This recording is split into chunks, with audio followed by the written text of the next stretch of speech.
큰형, 첫째 형이 왕을 전에 받고 했을 때인데, 이제 동생이 출가를 해서, 반야하다라 전자로부터 법을 인가를 받은 다음에, 그때 당시에는 이제 배를 이용해서 올 수밖에 없었던 경우죠.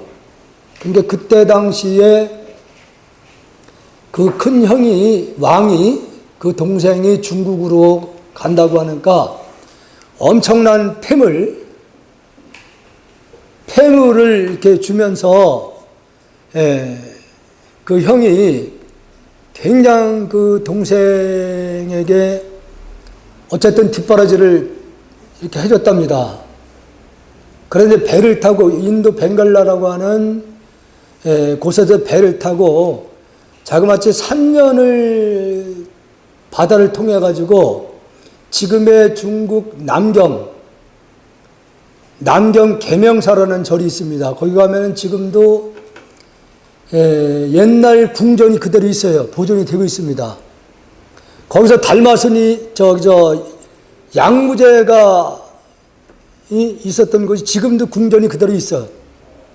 있는데 그 연못이 호수라고 해야 되는데 굉장히 호수가 있습니다. 그리고 그 궁전을 둘러싼 성 높이가 거기를 가봤는데 굉장히 높게 쌌습니다. 굉장히 높게 쌌더라고요. 그래서 거기에 지금 이런 데는 내용이 나오지는 않지만은, 중국의 그때 당시에 지금의 남경에 들어왔을 때 바로 지금의 남경 쪽으로는 바로 못 들어왔고 그 멀리 쪽에서 아마 중국에 도착을 했을 때 그때 당시에 그 도착했던 그 마을이 집은 건물대로 보이는데 사람이 보이질 않아요. 그 수행인들도 몇 명 따라왔겠지. 그 주위에 인가를 한번 둘러봐라. 혹시 사람이 있는가 그랬더니 둘러봐도 사람은 한 분이 딱 계시는 거예요. 한 분이 노인이. 걸음도 잘 걷지 못하는 노인이 한 분이 계시는데 그 말씀을 하는 거예요. 여기 빨리 떠나시는 게 좋겠다고. 이게 무슨 일이 있는가 이렇게 물었는데 여기에는 큰 이무기가 죽어서 지금 썩는 냄새가 나지 않습니까? 이렇게 묻는 거예요. 그래서 집중을 해보니까 어느 한쪽에서 큰 이무기가 용이 되지 못하고 죽어가고 있는, 썩어가고 있는 겁니다. 달마스님이 이 이무기가 썩는 걸로 인해서 이 마을의 사람들이 다 떠났단 말이에요. 그래서 달마스님이 거기서 능력을 보여줍니다. 잠시 자기 육신을 한쪽에다 벗어놓고 영혼이 쭉 빠져나가서 이무기로 몸으로 딱 들어가는 거예요. 이무기 몸으로 들어가서 그 썩어가는 이무기를 다시 생명을 자기가 들어가서 그걸 끌고 바다로 들어가는 거예요. 이미 많이 부패가 됐으니까 말을 잘 안 듣거든. 그래도 억지로 끌고 가서 바다로 갔다. 끌어다 놓고 영혼이 쫙 나와서 자기가 벗어놓은 육신, 와서 보니까 자기 육신이 없어졌어. 없어졌고 지금의 달마상의 그 수염이 이렇게 나고 이런 분이 그 시신하는 누워있단 말이에요. 껍데기가. 자는 생각이 드는 거예요. 이건 자기 육신을 누가 바꿔 뒤집어 쓴 거지. 그래서 할 수가 없잖아요. 그래서 이제 그 험한 상을 뒤집어 쓴 거야. 뒤집어 쓰고서 가만히 이제 관원하는 거야. 내 육신을 누가 뒤집어 썼는가. 관원하니까 굉장히 높은 산이 있었는데 그 산 중턱에 도교하는 분들이 굴 속에서 수행을 하고 있는 모습이 비춰지는 거예요. 그래서 거기를 들어가 찾아가는, 신통적으로 쫙 날아가 보니까, 굴 안으로 이렇게 들어가니까 자기 몸을 뒤집어 쓴 그 도기를 하는 분이 딱 버티가 앉아 있는 거야. 자기를 보는 순간 깜짝 놀란 거지. 그분도 대단한 겁니다. 자기 육신을 벗어놓고 다른 육신을 뒤집어 쓸 수 있는 능력이었으니까. 그래서 어떻게 그렇게 남의 몸을 마음대로 바꿔서 뒤집어 쓰냐 그러니까 자기에 대한 얘기를 하는 거예요. 자기는 어려서부터 험악하게 생겨가지고 자기만 보면 다 도망간다는 사람들이. 도저히 살 수가 없어서 자기는 그래서 이 도교를 수행을 하고 있는 중이라고. 그래서 그간 지나온 삶을 얘기를 하는 거 보니까 연민 마음이 일어나는 거예요. 그래 좋다. 그러면 네가 그렇게 지금까지 살아왔으면 험악한 몸을 가지고 살았으면 이제는 내가 이 험악한 몸을 뒤집어 쓰고 하겠다 이거. 그래서 달마 스님의 몸이 바뀐 거라는 거예요. 달마 스님이 여기 일부 내용이 좀 나오는 부분이 있을 겁니다. 그 양무지하고 이게 지금 불교 특히 선종사에서는 이 일화가 상당히 많이 이제 알려진 부분 내용들이거든요. 보겠습니다. 제28조 보리달마가 바냐다라 조사에게 물었다. 스승입니다. 저는 이미 법을 얻었는데, 달마스는 자신이 얘기하는 거예요. 나는 법을 얻었는데 이제 어느 나라로 가서 불사를 하면 되겠습니까? 불사라고 하면은 법을 펼치는 일, 그 부분을 얘기를 하는 겁니다. 불사라니까 뭐 법당을 짓고 뭐 불상을 조성하고 그것만이 불사가 아니에요. 바냐다라 존자가 말하였다. 그대가 법을 얻었다고는 하나 아직 멀리 떠나지는 말라. 자, 이 부분이 지금 달마 스님이 자신이 나는 이미 법을 얻었다고 그러면 그건 아직도 공부가 익은 게 아니에요.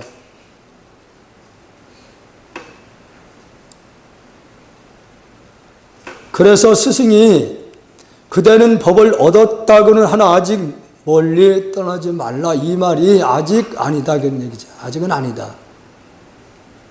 우선 남천 쪽에 머물렀다가 내가 열반에 든 지 67년 뒤에 당신이 열반한 뒤 67년 후에 중국으로 가서 큰 법의 묘약을 마련해 놓고 곧바로 상근기 들만을 교화하라. 이게 67년 후이라고 그랬으니까 당신이 열반한 후에 스승이 바냐다라 그 존자가 내가 열반한 후에 67년 후에 중국으로 가서 뭘 전화를 했단 말이에요. 그러니까 그때 당시에 달마 스님이 중국에 올 때 그때 나이가 120세였답니다. 120세.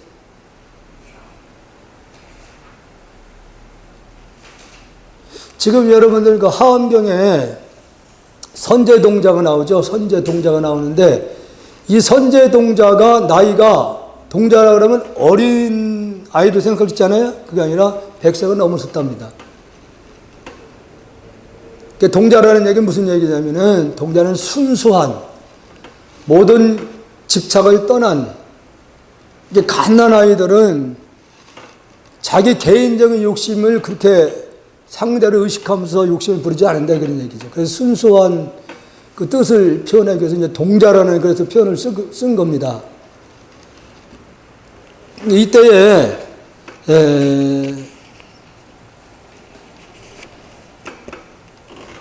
달마 스님이 이제 67년 후 전이죠. 디기 전에 떠나기 전에 그때 당시에 인도의 불교가 굉장히 분파가 많이 생겼던 거예요. 엄청나게 막 불교가 이렇게 쪼개지고 나눠져서. 그래서 달마 스님이 지금의 우리나라 그 종파가 엄청 많이 생겼잖아요. 지금 우리나라가. 그래서 그 각 종단에 창종을 했던 분들을 한 분씩 찾아갑니다. 찾아가서 법거래를 해요. 법거래를 하는데 여기는 그런 내용들이 안 나왔는데 다른 데는 그런 부분들이 내용들이 나온 데가 있어요. 가서 법거래를 하는데 다 한 명도 제대로 눈을 뜬 사람이 없는 거야. 다 조업을 시킵니다. 인도에 그때 당시에 나라도 넓었지만은 불교가 많이 부파가 생기면서 종단도 많이 생겼는데 그 종단에 지금 말하면 이제 우리나라 같은 종정 이분들 차 찾아가면서 다 조복을 시켜요. 그래서 정법을 딱 일러줘. 그런 다음에 이제 중국으로 오게 되는 겁니다. 행여 너무 빨리 떠나서 순식간에 세력하는 일이 없도록 하라. 이미 이제 스승이 예? 오늘 하지 마세요. 예, 오늘 하지 마. 예. 다음에 강의하고 이제 휴강을 들어가야 되니까. 그래서 스승이 이렇게까지 부탁을 한 거예요. 근데 왜냐면은 중국에도 이미 불교가 들어와 있었던 거예요. 불교는 들어와 있었는데, 교황만 전해졌지, 불교의 진수인 선은 들어줄 못했던 거예요. 그래서 그 스승이 미리 알고서 중국 대륙으로 나가서 불교의 진짜 선법을 전하거라 이렇게 부축을 한 건데, 그래서 스승이 미리 그것도 알아서 미리 일찍 가지 말아라. 미리 가게 되면 잘못한 불교가 쇠퇴할 수 있다. 때를 맞춰서 가라는 얘기였죠. 그대가 교활 지방에서는 깨달음을 얻을 사람이 헤아릴 수 없을 정도로 많을 것이다. 중국을 얘기하는 겁니다. 달마 스님을 그 선법이 중국의 그 선종이 굉장히 그 많이 이제 퍼지게 됩니다. 거기에는 바로 이제 5분 달마 스님 법을 전해버린 분이 누구예요? 해가 스님 2조라고 그래요. 중국에는 2조. 이게 중국에서는 달마 스님 1조라고 부르고 2조가 해가 스님이에요. 3조는 승찬, 4조 도신, 5조 홍인, 6조 해능 스님까지. 그러니까 해능 스님 때 와서 바로 중국 전역에 선불교가 일어납니다. 그러니까 4조까지, 4조 또 5조까지는 실질적으로 중국 불교가, 선불교가 다 산속에 숨어 있었습니다. 그때 왜냐면은, 그때 당시에는 양무제가 통치를 하면서, 양무제가 어떤 분이었냐면은, 문무백관을 상대로 금강경을 강연했던 사람이에요. 지금 금강경을 32품으로 나누는 것도 바로 양무제가 강의를 하면은 그 큰아들이 그걸 정리를 해놓은 거예요. 32%로다가.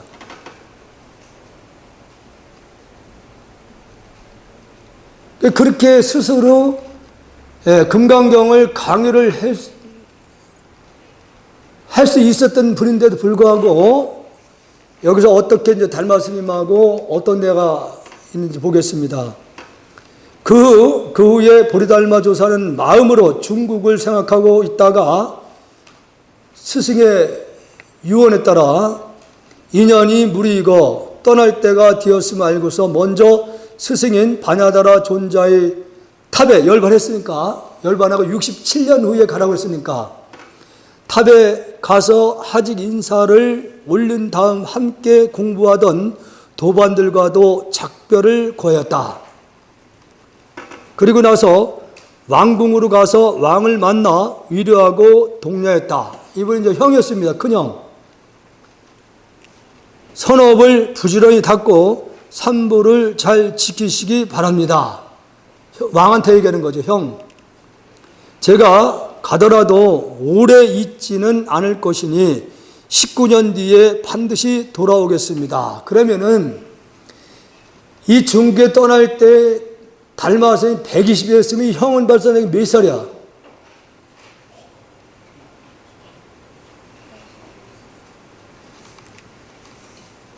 왕은 조사의 말을 듣고, 이제 조사라고 하면 이제 법을 전해 받은 분을 조사칭으로 씁니다. 슬픔이 북받쳐 눈물을 흘리며 말하였다. 이 나라에는 무슨 죄가 있으며, 저 나라에는 중국을 얘기하는 겁니다. 중국에는 무슨 복이 있는 것입니까? 숙북계, 이게 그렇구나. 이게 잘못 알고 설명드렸네. 숙부라고 그랬으니까 이미 큰형이 왕을 전해받았다. 왕이 죽은 거야. 왕이 죽고 그 아들이 다시 왕의 자리를 올렸던 거예요. 그래서 나이가 안 맞으니까. 그래서 그 조카죠. 그러니까 조카가 왕이었었는데 조카가 이런 말을 한 거죠. 이 나라는 무슨 죄를 졌고 저 나라는 중국에는 무슨 복을 많이 지어서.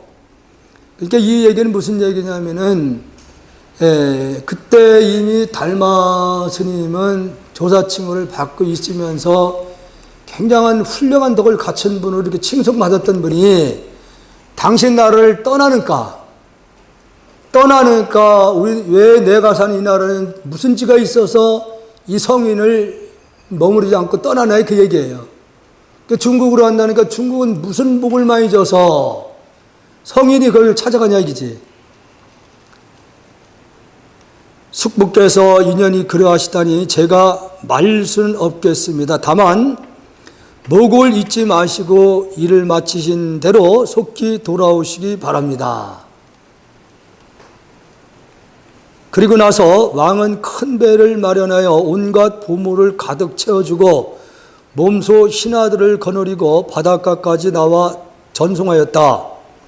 보리달마는 배를 타고 3년간 바다를 향해 뒤에 남해에 도착하였으니 때는 양나라 보통 8년 정미 9월 20일이었다.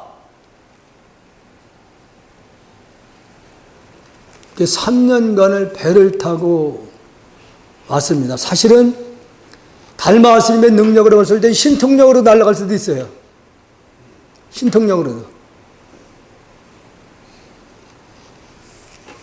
광주의 자사인 소양이 지극한 예를 갖추어 보리달마를 영접하고 무제에게 표를 올려서 보고하였다. 인도에서 큰 성인이 도착하였다. 이렇게 보고를 한 겁니다.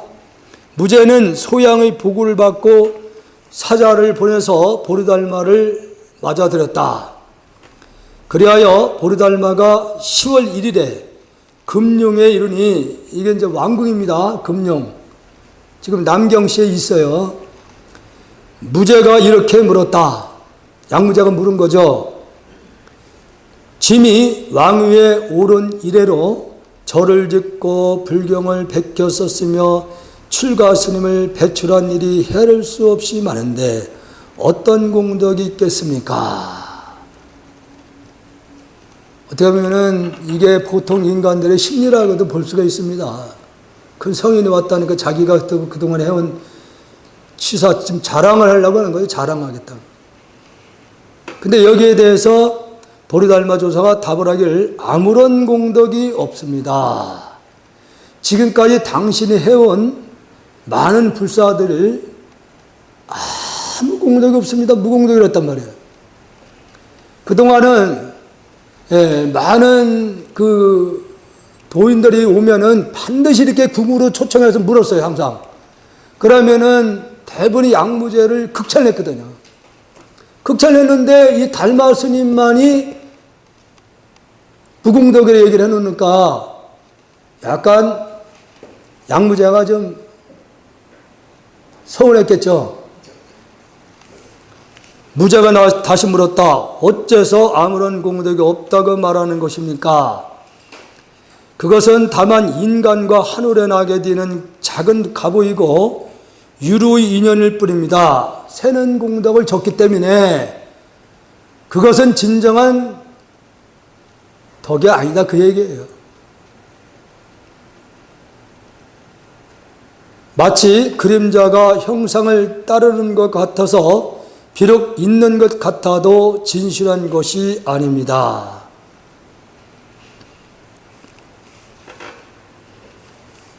그렇다면 도대체 무엇이 진실한 공덕입니까? 이분이 금강경을 문무백관 상대로 강의를 했던 분인데도 참선을 모르고 있었던 거예요. 금강경을 강의를 자기가 했으면은 금강경에서 가장 강조하는 부분들이 공덕 부분을 강조를 많이 했어요. 7부로 수미산 많은 양을 누구에게 보실했다면 그 공덕이 크겠냐 이렇게 물어요. 부처님이 수부리에게. 그러니까 그거보다 남에게 사국의 한 개성이라도 설명을 해주는 공덕과 어떤 공덕이 더 크겠냐 이렇게 부처님이 수부리에게 물었을 때 수부리가 정확히 답을 하죠. 7부로 보시를 한 것보다 사국의 한 개성이라도 상대에게 이해를 시키는 공덕이 더 큽니다. 옳다, 옳다. 왜 그런 거냐면은 법회를 하는 것도 눈앞에 펼쳐진 모든 대상이라는 것도 실체가 없는 것이거든요. 실체가 없는 것이기 때문에 그것을 누구한테 줬다 하더라도 실체가 없는 걸 준 거예요. 그래서 공덕이 없다 얘기를 하는 것이죠.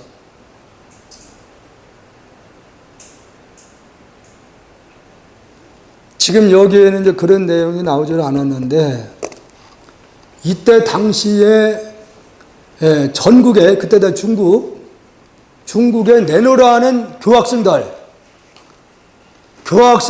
다 불러들인 겁니다. 그러니까 그 궁안에는 대덕이라고 하는 큰 스님들이 다 거기 자리에 갇혀있던 거예요. 어떻게 보면 양무제의 호위병들이죠. 그러니까 이 대하에서 양무제가 그동안 해온 불사에 대해서 자랑을 하니까 아무 공덕이 없는 행위다 이렇게 얘기를 해놓으니까 그 자리에 앉아서 있던 한 교학스님이 인상을 팍 씁니다.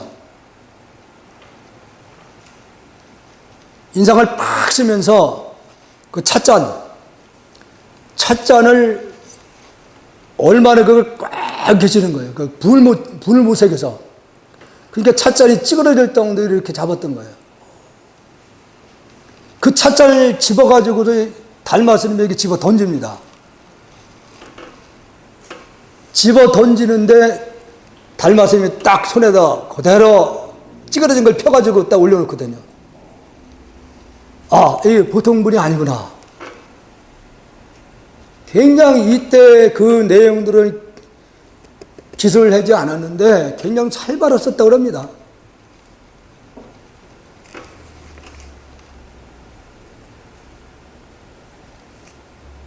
그래서 결국은 양무제가 조복을 안 해요. 달마 스님을 못 받아들여. 보면은 그렇다면 도대체 무엇이 진실한 공덕입니까? 물었을 때 청정한 지혜는 진짜 실상은 미묘하고도 둥근 것이어서 그 본체가 스스로 텅 비고 고유한 것이니 이러한 공덕은 세상이 이치로는 구할 수가 없는 것입니다. 이게 금강경에서 일러주는 부분이 이 내용을 일러준 거거든요. 그러니까 금강경을 거꾸로 바로 이렇게 했던 분도 내용은 몰랐었다는 얘기 되는 거예요. 전혀. 도대체 무엇이 거룩하고 으뜸 가는 진리입니까? 양무제가 묻자 성스러운 진리는 결코 없습니다.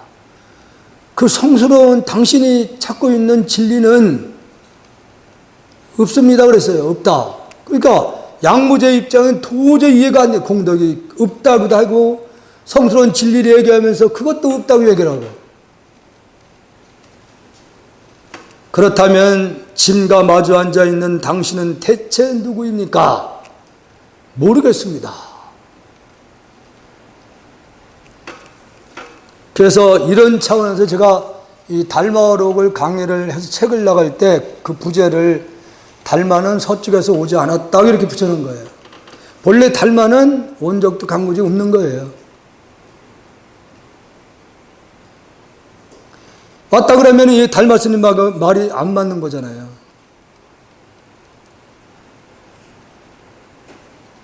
그러나 무제는 보리달마의 말뜻을 깨닫지 못하였다. 여기서 바로 스승이 미리 알았던 부분이에요. 미리 왔으면 더 몰랐을 거라는 거죠. 그래서 양무제가 도저히 이 달마 스님의 선법을 이해를 못하니까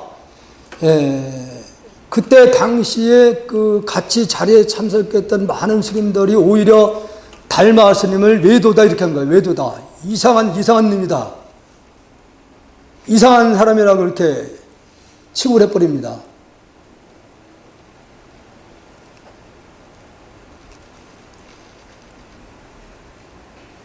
그래서 여기서 그 내용이 이제 기술 안 됐는데, 이때에 그 달마 스님이, 이게 때가 아니구나. 이제는 내가 선법을 전할 때를 기다리겠구나. 그래서 일단 내가 떠나야 되겠구나. 조용한 곳으로 가서 법을 전할 만한 그 제자를 기다리겠다 이거죠. 그런 생각을 가지고 길을 나섭니다. 나서는 과정에서 양무제가 그 불을 못 새겨가지고, 자, 이날에 가장 미인을 찾아라. 가장 아름다운 여인을 찾아라 이거. 그 여인을 한 사람을 여자에게 부탁을 하는 겁니다. 성공을 하면 네가 원하는 대로 무엇든지 다 해주겠다 이게. 미인계를 쓴 거지. 그래서 처음에는 가까이 가서 계속 시봉을 시킵니다. 시봉을 시키면서 달마 스님은 미리 알고 있었던 거예요. 그래서 머뭇거립니다. 어떤 방법으로 나에게 유혹을 하는가를 본 거죠.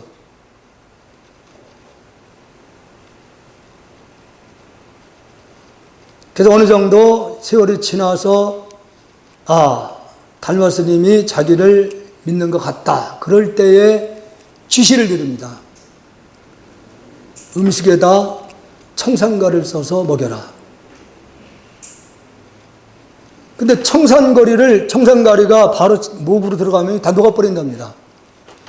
근데 청산가리를 밥에다 이렇게 섞어서 해줬는데 그걸 달마 스님은 아무 생각 없이 그냥 먹는 거예요. 끄떡없거든요. 왜 끄떡이 없었을까요? 이 부분이 굉장히 중요한 부분이에요. 그러니까 그냥 음식은 음식인 거지 이 음식에 대해서 내가 집착을 하면은 청산가리에 바로 녹아버리죠. 전혀 음식이라는 생각이 없었던 거예요. 그냥 이게 음식이라는 생각을 하면은 바로 창자가 녹아버린답니다. 근데 그 양이라고 그러면 보통 사람은 다 이 창자가 다 녹는 양인데도 보고를 한 거예요. 전혀 변화가 없습니다. 그러니까 그럼 배 이상을 타라 이게. 그 양을 배 이상. 근데 그걸 또 줬는데도 끄떡없이 또 드셔. 아무 탈이 없어요. 그래서 양무제가 그 미인계를 써서 달마스님을 처리를 하려고 했었는데 안 되는 거예요. 그래서 거기서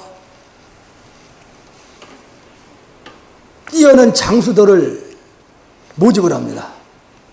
누구든지 양무제를 잡으면은 내가 큰 상을 주겠다 이거. 군대가 동원을 합니다. 군대가 동원해. 달마를 잡기 위해서.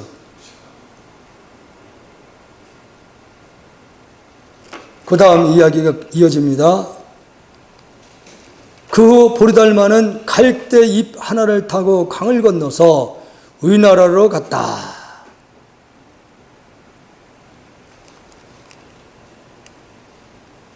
그때 당시에 아마 여러분들 달마 그림 가운데 보면은 갈대를 이렇게 타고 가는 모습을 아마 그런 그림을 보신 적도 있을 거예요. 그러니까 그 군을 동원시켜가지고 달마를 잡으라고 양무자가 지시를 내렸단 말이에요. 그게 뒤에 말바꿈 소리가 막 들리면서 달마에 섞어낸단 말이에요. 그때에 배를 기다리고 있었는데 배가 오질 않거든요.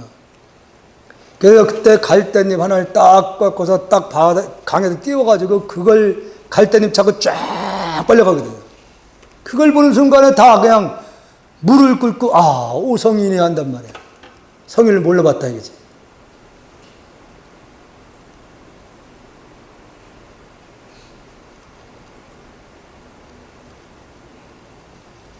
그래서 그 길로 지금의 소림사에서 지금 한 700m 뒤쪽으로 올라가면은 달마 스님이 9년 동안 머물었던 지금도 굴이 그대로 있답니다. 거기 들어가서 제자를 기다리고 있었던 거죠. 거기 들어가서. 지금의 소림사의 그 소림권법이 달마 스님이 이제 굴 하나만 계속 읽다 보니까 몸이 굳을 거 아니야. 연세는 많고. 그래서 운동을 한 거예요. 운동을. 그게 약간 변형이 돼도 지금의 소림사 권법이 된 겁니다. 그게요.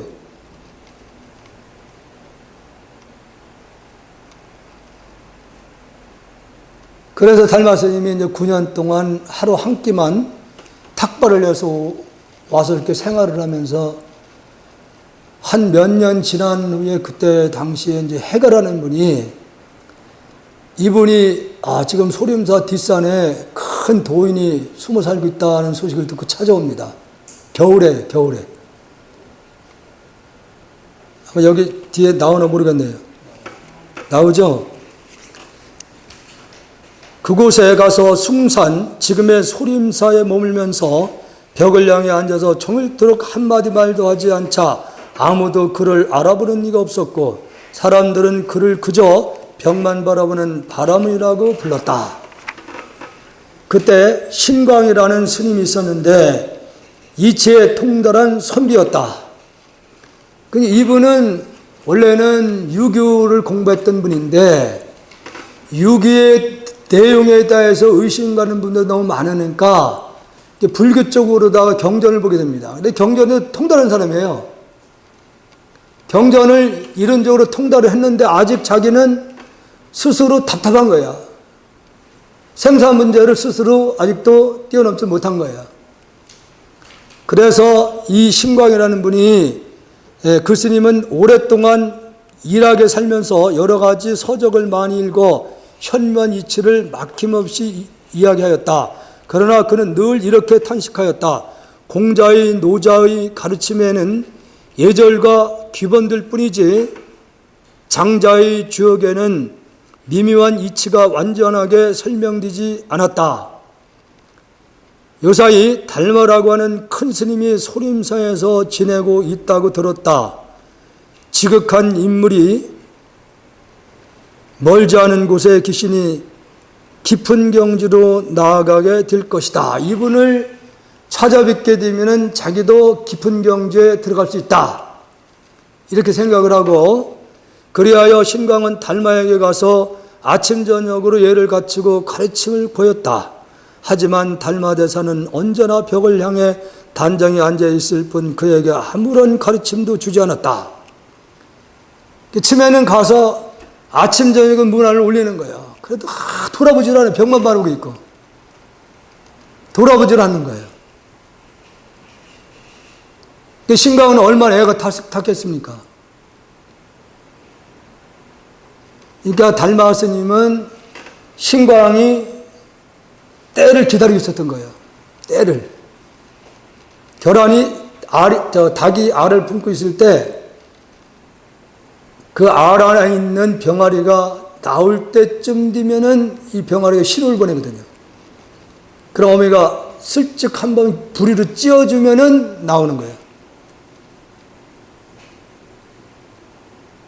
절탁동기라고 이제 표현을 쓰는데, 이 눈밝은 선지식은 그 제자들을 봤을 때, 아, 이님이 공부가 어느 정도 익었구나 하면은 그 제자에게 어떤 방편을 쓰는 거예요. 신강은 이에 결심하였다. 옛사람들은 돌을 구할 때 뼈를 두드려 골수를 빼고 피를 뽑아서 굶주린 중생을 구해주었고, 머리카락을 진흙탕에 덮고 벼랑에서 몸을 던져 굶주린 호랑이를 먹였다. 이제 이 일화는 부처님의 과거 전생의 전생담 얘기입니다.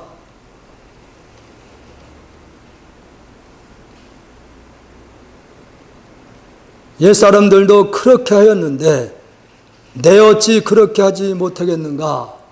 그러니까 이 도라는 건 그렇게 쉽게 얻어지는 게 아니다, 그 얘기죠. 그해 12월 9일 한방눈이 내리던 날 밤에 신광은 꼼짝도 하지 않고 눈을 맞으며 서 있었다. 새벽녘에는 그의 무릎 높이까지 눈이 쌓였다. 달마자에서는 신광을 불쌍히 여겨 물었다. 그때서 이제 마음이 동요한 거죠. 대단한 거죠. 밤새 눈을 맞으면 서 있다는 그 정신이 대단한 거죠. 우리는 철회 한번 하자고 해도 안 못해.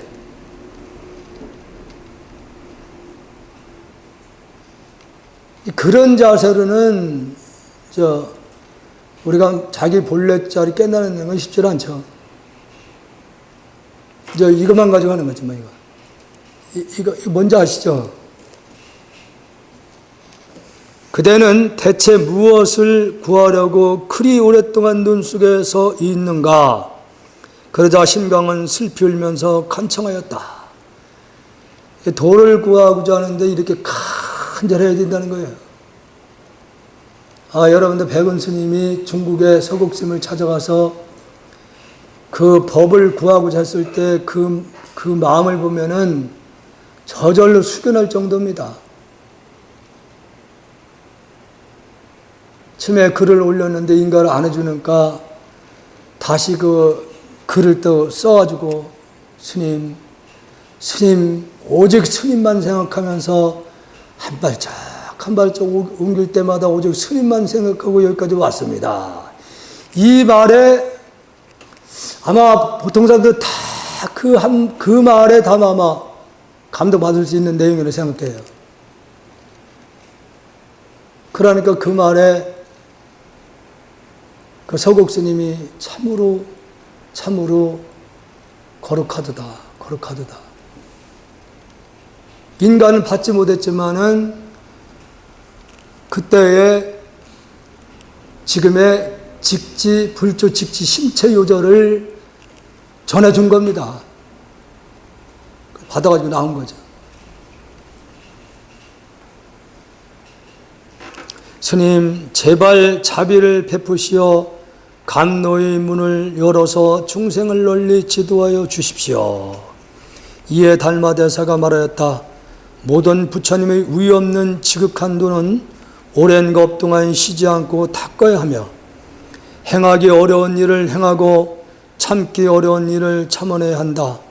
어찌 작은 덕과 작은 지혜, 경솔한 마음과 교만한 마음으로 참된 가르침을 바라는가?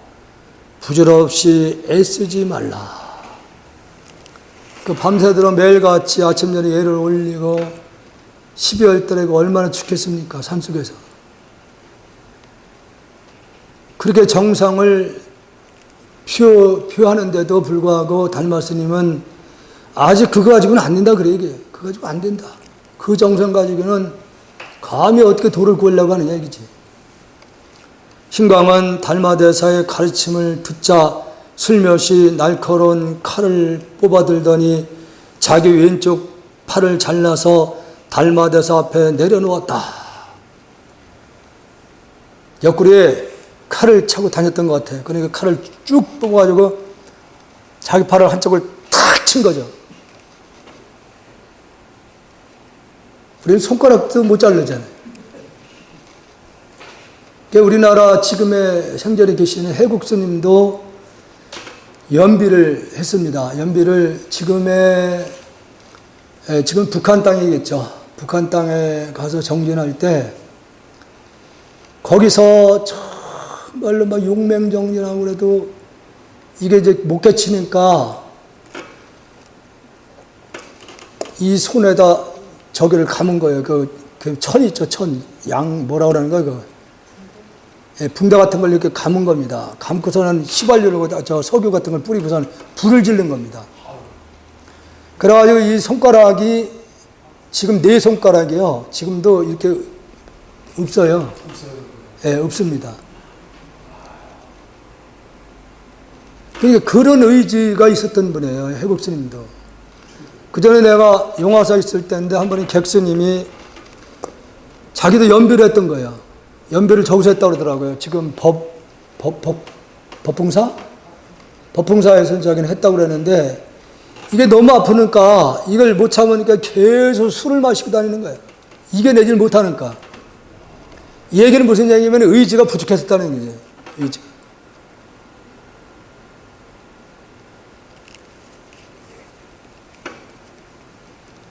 그때 신광이라는 분께서 자기의 인척발을 잘라서 달마 스님 앞에 이렇게 내려놓으니까 그런 모습을 본 달마대사는 그가 바로 법김을 알고 이렇게 말했다. 제자를 기다렸는데 제대로 제자가 찾아온 거예요.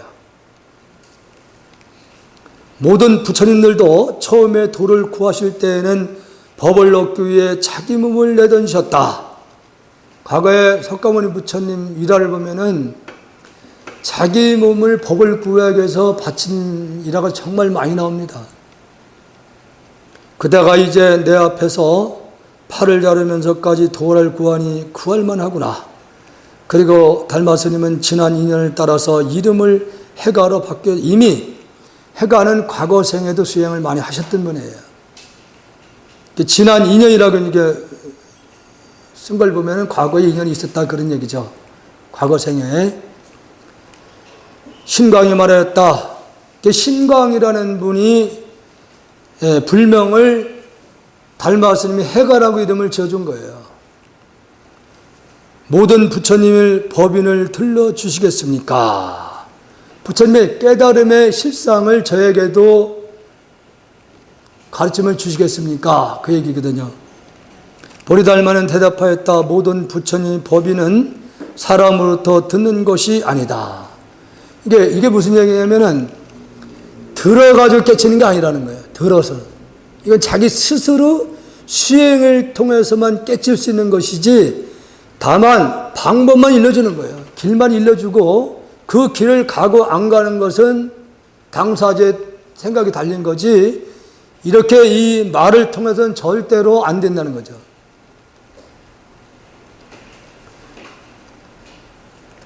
제 마음이 아직 편안하지 않습니다. 스님께서 저를 편안하게 해주십시오. 해가는 그래도 뭔가 계속 불안했던 겁니다. 불안하니까 저에게 제 마음이 편하지 않으니까 저를 좀 편안하게 해주십시오. 그러면은 마음을 가져오면 내가 그대의 마음을 편하게 해주겠다. 에? 네가 마음이 불안하다고 하니까 그 마음을 나한테 가지고 오면은 내가 편안하게 해주겠다 이게. 아무리 찾아도 마음을 찾을 수가 없습니다. 보리달마 조사는 말했다. 그대의 마음을 편하게 해주었다. 에? 찾아봐도 없다고 하는 그 놈은 찾아서 찾으려고 해서 찾아낸 게 아니라는 얘기지. 왜?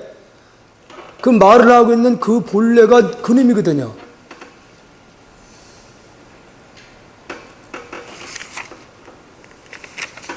하루는 보리달마가 해가대사에게 말하였다. 그대가 밖의 모든 인연을 끊고 세상의 모든 대상을 다 끊어라. 아니 마음에 헐떡임이 없게 하여 마음이 장벽과 같아야만 도에 들어갈 수가 있으리라.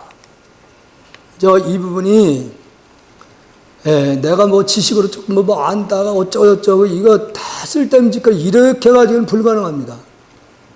뭘 조금 알면은 그거 가지고 그냥 엄청나게 아는 것처럼 다 쓸데없는 짓이거든요. 안 밖에 마음의 모든 걸 다 놔버린 상태에서 정진 들어가 있다는 거예요. 그러니까 절에 와서 뭔가를 구하려고 하는 마음이 다 그건 뻥입니다. 어림도 없어요. 뭘 구하려고 하는 마음을 가지고는 절 도하고는 거리가 멀어요. 나라는 생각을 놔버려야 되는데 그래야 참나가 드러나는 거거든. 해가는 여러 가지로 마음과 성품을 설명해 보았지만 그 어느 것에도 개합하지 못하였다. 아직 달마 스님의 가르치면은 자기 스스로 관찰해봐도 도저히 무엇 하나 통하는 게 없어요. 그러던 어느 날 호련히 그 이치를 깨닫고서 이렇게 말하였다. 저는 이미 모든 인연이 다 끝났습니다. 모든 걸 다 놔버렸습니다. 보리달마가 물었다. 단멸을 이루지 않느냐? 없습니다. 단멸. 이게 이제 바로 여러분들이 이 부분을 내가 지금 반야심이 강의하면서 자꾸 물질이 단멸이라는 말을 쓰면 안 된다는 거예요. 물질이 사람이 이렇게 몸을 끌고 다니고 살다가 이렇게 화장을 하고 매장을 하면 없어졌다 생각해 없어진 게 아니에요. 다른 모습으로 바뀌어간 거야. 다른 모습으로. 절대로 왜 그런 거냐면은 본래 마음 바탕자리가 불생불멸이잖아요. 본래 바탕자리가 태어나고 죽는 것이 아니기 때문에 역시 태어나고 죽는 것이 아닌 그 마음의 작용을 통해 나타나는 물질도 역시 없어지는 게 아니라는 그런 얘기예요. 다른 모습으로 바뀌어가는 거지 그 자체가 아주 없어지는 게 아닙니다. 그 단멸이라는 말씀은 안 되는 거예요. 변멸이에요. 변해가지고 다른 모습으로 바뀐다. 우리 생각도 어떤 생각이 일어나면 그 생각이 다른 생각으로 또 바뀌고 막 치매 생각을 일으켰던 생각이 없어지잖아요. 그와 마찬가지로 물질도 절대로 단멸이라는 걸 쓰면 안 된다는 거예요. 변멸. 변해가서 다른 모습으로 바뀐다는 거. 단멸을 이루지 않았느냐? 없습니다. 단멸이라는 것도 없습니다. 왜? 중도 경제에 들어갔기 때문에 유무를 떠났거든요. 있다 없다는 생각을 떠났기 때문에 없습니다. 보리달마가 다시 물었다. 그대는 어떠한가? 지금 어떠하냐? 밝아 어둡지 않으며 분명하게 깨달아 언제나 알기에 말하려 해도 말로는 미칠 수 없습니다. 예? 실상은 분명히 내가 그절 확실히 깨달았지만은 그 어떤 문자나 말로 표현할 수가 없습니다. 그러면 진여 실상을 눈을 떴다고 보는 거예요. 진여 실상 자리를. 그것이 바로 모든 부처님과 모든 조사들이 전하는 마음이 본체이니 다시는 그 자리를 의심하지 말아라. 달마는 9년이 지나자 서천측국으로 돌아가려고 하였다. 이에 문화의 제자들에게 말하였다. 이제 돌아갈 때가 되었다. 그대들은 각자 얻은 바를 말해 보아라.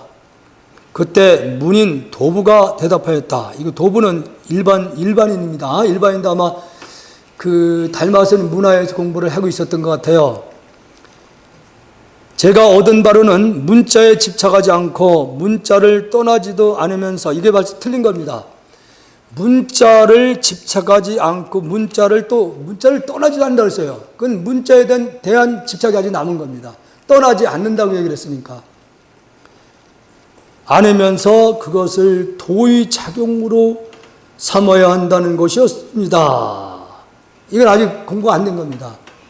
그러니까 문자에 의지하면 안 된다는 얘기죠. 문자에 의지하면. 그러니까 부처님이 45년 동안 말씀하신 것은 마음을 어디에 두고 어떻게 수행하라는 말을 얘기를 한 거지.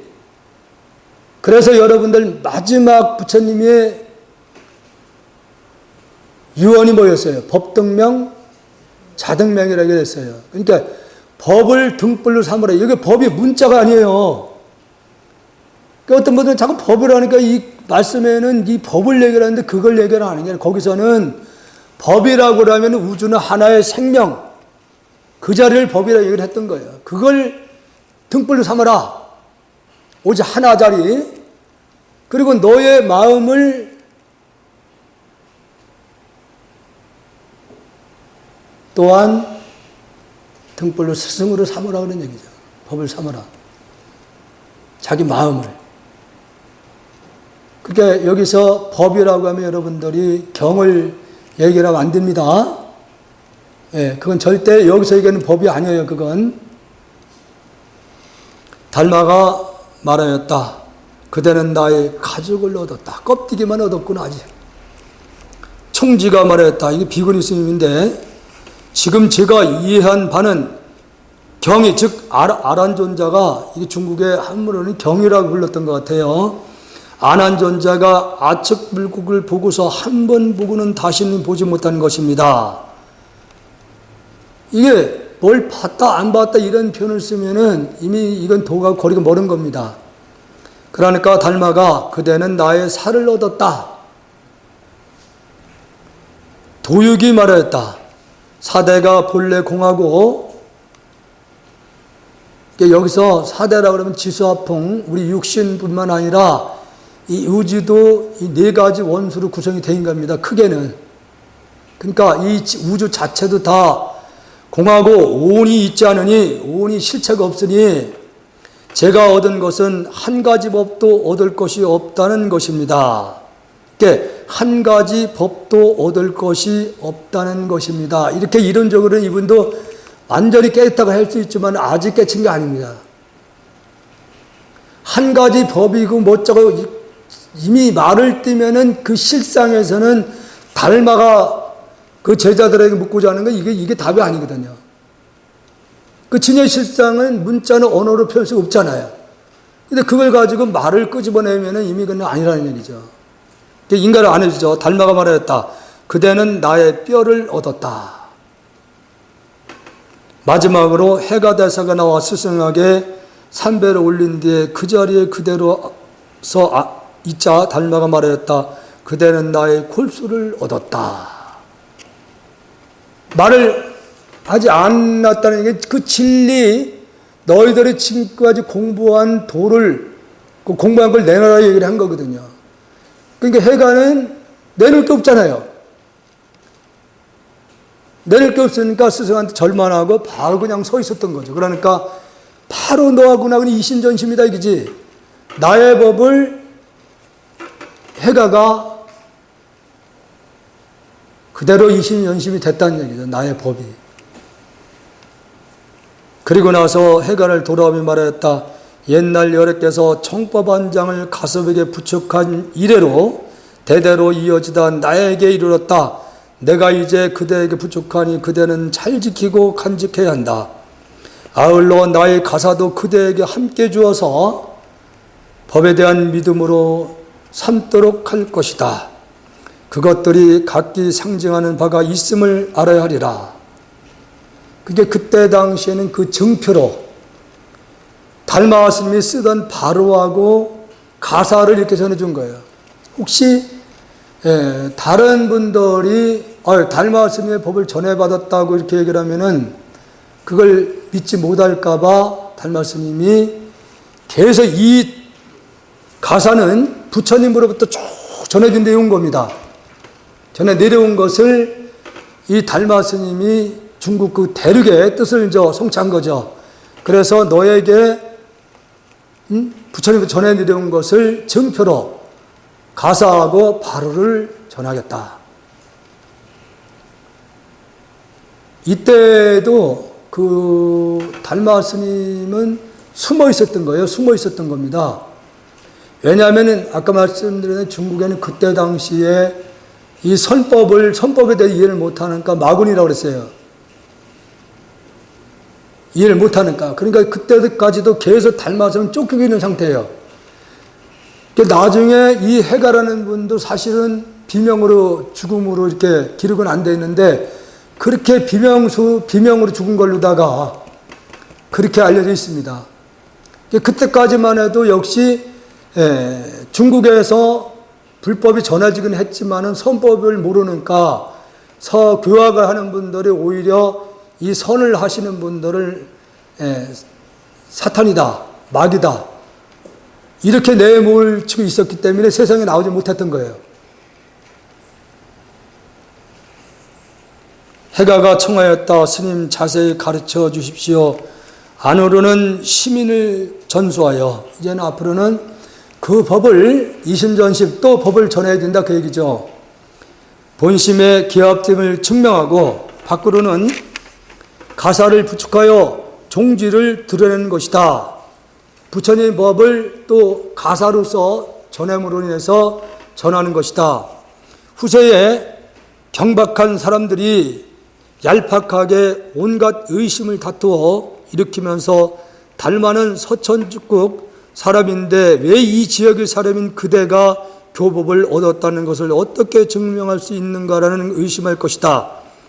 그대는 이제 이 가사 법을 받아두었다가 훗날 어려움이 생겼을 때 이 가사와 나의 개성을 꺼내어 증명을 정표로 삼았다면 교화하는 데에는 어려움이 없을 것이다. 이제 그것만 가지고 있으면은 부처님의 정법이 중국에 분명히 전해진 것에 대해서는 누구도 의심하지 않을 것이다. 내가 열반에 들고 200년이 지나면 이 가사는 더 이상 전해지지 않을 것이다. 이렇게 육조 해능 스님까지 가사 바로가 그때부터 전해지지 않습니다. 그때부터 그래서 200년을 본 거예요. 그렇더라도 법만은 겐지스강의 모래알처럼 많은 세계에 두루하게 될 것이다. 그래서 그 법이 몽고, 중국 전역에도 몽고까지 그리고 우리 한국, 일본까지 전해져서 일본에서 미국으로 또 전해졌습니다. 이 불법이요. 도를 밝히려는 사람은 많아도 도를 실천하는 사람은 적으며 도를 알고자 하는 사람은 많은데 깨닫고자 실천하는 사람은 없다 그런 얘기죠. 이걸 보고 말세라고 얘기를 하는 겁니다. 이치를 마련하는 사람들은 많아도 이치에 통달한 사람은 적을 것이다. 그러나 가만히 진리에 부합되고 비밀스럽게 증명하는 사람이 1000,000명을 넘을 것이니 그대는 이 법을 널리 펼쳐서 비밀스럽게 증명하는 사람이 펼쳐서 깨닫지 못한 사람들을 업신여기지 말아야 한다. 한 생각이 심기를 돌이키기만 한 생각만 돌리면은 하면 바로 본래부터 깨달은 것과 같을 것이다. 나의 개성을 들어보아라. 내가 본래 이 땅에 온 것은 법을 전하여 어리석은 중생을 제도하는 것이었네. 꽃 한 송이에 5장의 잎이 피어났으니 그 결과는 저절로 이루어지라. 200년까지를 미리 예언한 겁니다. 그러니까 여기서 꽃 한 송이, 자기를 얘기한 거예요. 자기 마음이 꽃을 전하러 왔으니까. 자기가 중국에 와서 법을 일단 해가한테 전해서 해가로부터 다시 5장의 잎이 피어난다는 얘기는 아까 5명, 육체 해능생까지 말하는 거예요. 그 결과는 저절로 이루어질 것이다. 사주까지는 세상에 나와서 법을 전하지 못했어요. 그때까지만 해도 이 선법에 대해서는 이해를 못하고 있었던 거죠. 그래서 달마 스님이 여기서 해관 때 법을 다 전해준 다음에 그 이상에는 내용이 안 나옵니다. 그런데 지금 여러분들이 그 42불 할 때 산보통청이 있어요. 거기 보면은 달마 스님이 청년고개라는 물이 나와요. 청년고개. 이때까지도 계속 그 달마를 해치려고 하는 분들이 계속 따라다녔던 거예요. 또 그 양무제를 추종하는 사람들이. 그런데 이때에 달마 스님이 자기 고향으로 돌아가는 도중에 지금의 청령국에 하면은 사막고원입니다. 사막지대. 거기를 막 가는데, 가는 게 아니라 이 달마 스님이 계속 쫓기다가 나중에 붙잡혀요. 붙잡혀가지고 거기서 처형을 당합니다. 처형을 당하고, 그리고 그 양무자가 양심이 있어서 그런지 몰라도 탑을 크게 세웁니다. 달마 탑을. 세워가지고 시신을 그 안에다가 갖다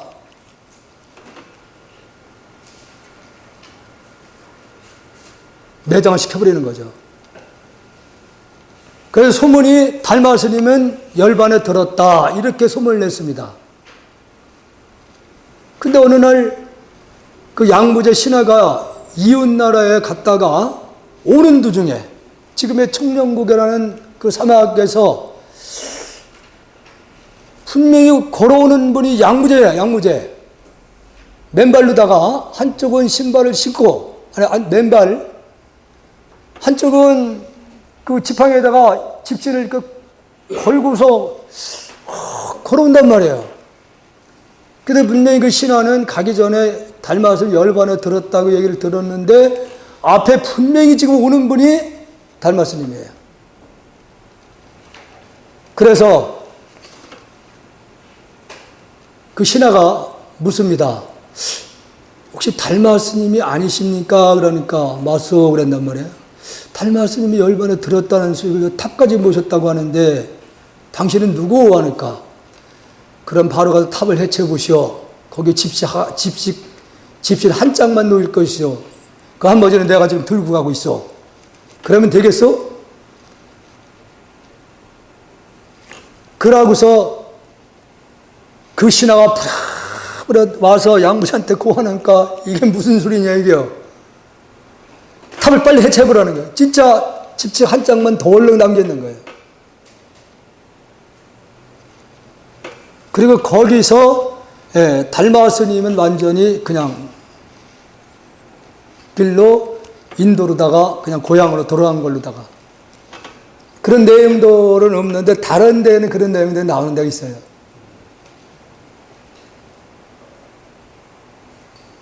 근데 중국 선종사에서 보면은 이 달마 스님이 중국에서는 초조로 추앙을 받는 거예요. 그래서 진짜 불교를 전한 분이 바로 달마 스님이었던 거예요.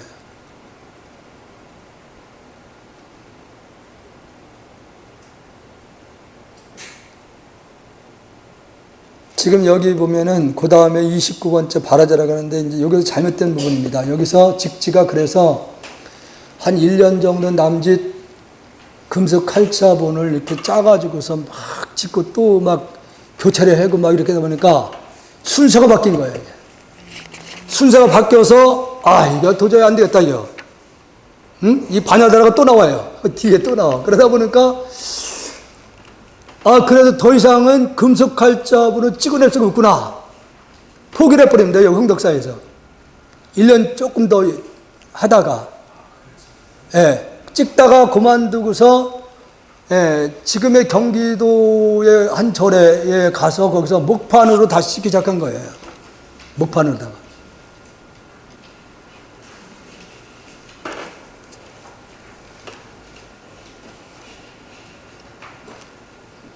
달마 스님에 대해 궁금한 부분 있어요? 그러면 달마 대선 스님을 그러면 처형을 했다고 하는데 그거 어떻게 돼요? 나중에 또 뭐 이렇게 살아서 또 저기 이렇게 달마 스님은 생사를 자유자재로 했던 분이죠. 자유자재로 했던 거니까 중국에서 왜냐하면 더 이상의 자기 제자들의 해치면 안 되니까. 그러면 일단 죽은 모습을 보여줘. 그렇죠. 더 이상의 그 제자들을 해치지 못하도록 자기가 죽었다 이렇게 하고서 이제 떠난 건데 그래도 그 정표를 알려야 되니까 그 신화를 통해 가지고 난 아직 죽질 않았다. 그건 뭐예요? 본래 나는 죽지 않는다. 그 얘기죠. 그래서 이제 그 중국에 해가가 전해 받고 해가도 숨어 살다가 죽습니다. 결국 또 죽어요. 그래서 이제 해가의 법을 전하받은 분이 승찬 스님인데, 승찬까지도 숨어서 이제 역시 법을 계속 전해요.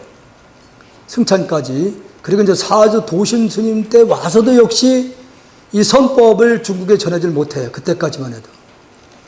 오조 홍인 스님 때 와서도 이게 더 이상, 왜냐하면 선법에 대해서 계속 외도라고 하는 분들이 있으니까. 6조 때 와가지고서 그때에서 중국 전역에 이제 선법이 전하기 시작합니다. 왜냐하면은 그 오조 홍인 스님께서 달마 스님에게 너는 무조건 남쪽으로 내려가라 이거예요. 남쪽으로. 무조건 남쪽 지방으로 가라. 해자가 지명이 되는 곳에 가서 숨어 살아요. 16년까지. 그 보임을 수행하라는 얘기죠. 16년 동안은. 그래서 산속에 들어가서 남쪽으로 내려가서 산속으로 들어가서 산적들하고 같이 생활해요. 사냥하는 분들하고. 16년째 뒤는 해에 중국의 남쪽에 내려와서 그때 당시에 이제 신수라는 분이 또 있었어요. 그때 홍인 스님의 수제자. 홍인 스님이 여기 이제 나오는데, 홍인 스님의 이제 수제자가 한 1000명을 그 산속에도 거느리고 있었는데, 그 홍인 스님의 수제자가 신수였는데, 신수가 지금의 선종에서는 신수가 그냥 교학생이다. 이렇게 이제 약간 좀 낮게 평가를 해요. 낮게. 그런데 다른 문헌에서 보면은 신수가 굉장히 뛰어난 몸으로, 오주의 홍인 스님의 법을 못 받았지만은 상당히 뛰어난 스승이었다. 1000명을 거느릴 수 있는 스승이었으니까. 홍인은 나이가 많고, 신수가 모든 걸 교단에 이끌고 있었던 거예요. 그래서 홍인 스님은 북쪽에, 그리고 해능 스님은 남쪽으로 내려온 거예요. 그래서 거기서 이제 선법이 막 전해지면서 중국 전역에 선법이 전해졌다고 하는 거죠. 그래서 6조 해능시까지만 바로 부처님한테 전해놓았던 가사하고 장삼이 거기까지만 전해지고 맙니다. 왜냐면 그때부터는 그 6조 해능스님의 상자들도 여러분들이 막 도인들이 막 나타나니까 그 누구한테 전할 수가 없잖아, 이게. 예, 그때는 이제 이 불교가 선법이 굉장히 활성화가 막 되는 거예요. 이때부터. 그러니까 바로 부처님 가사나 바로가 특별히 어느 분한테 전해줄 수가 없는 상황이 돼버려요.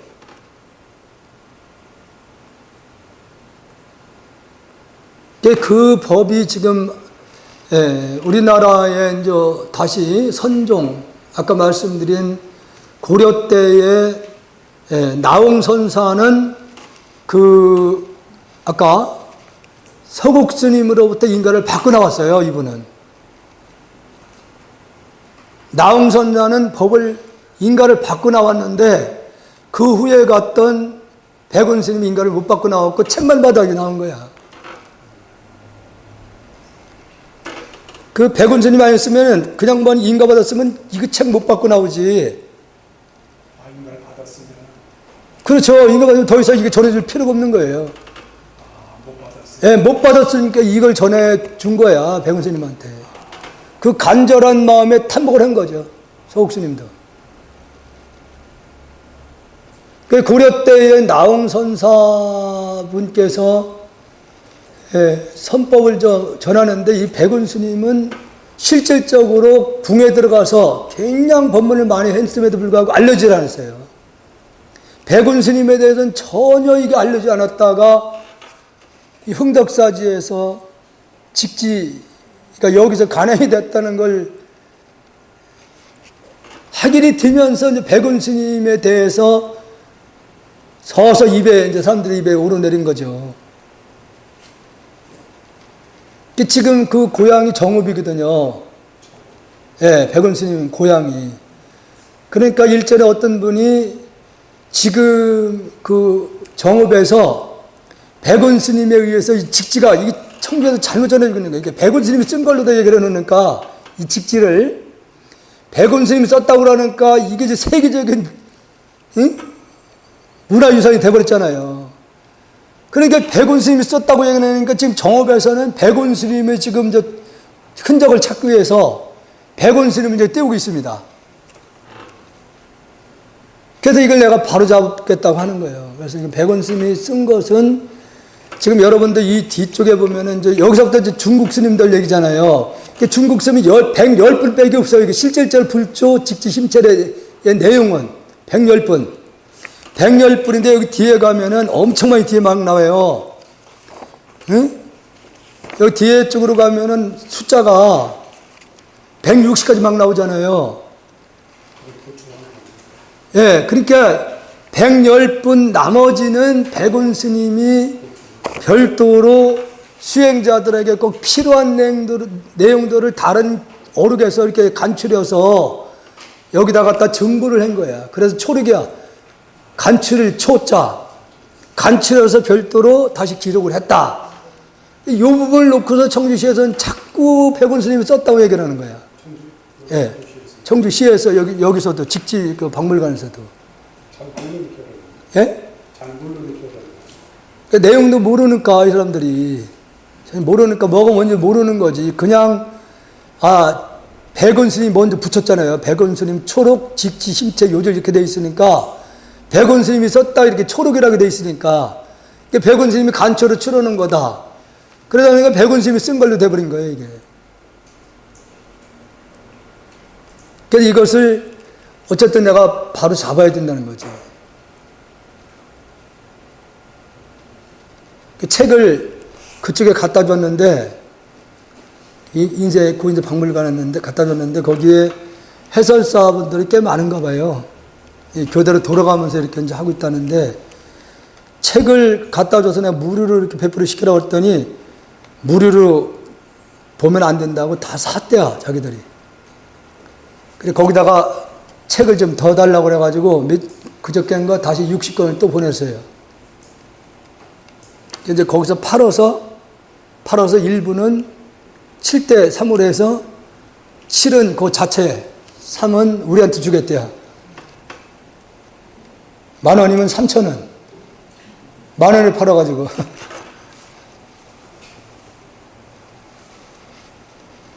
또 질문 없어요?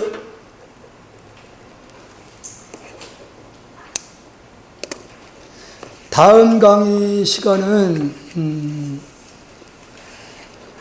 지금 우리가 접하고 있는 지금 이 직지에 있는 내용들은 실제 전동록이나 벽암록에서 간추려서 해놓은 거예요.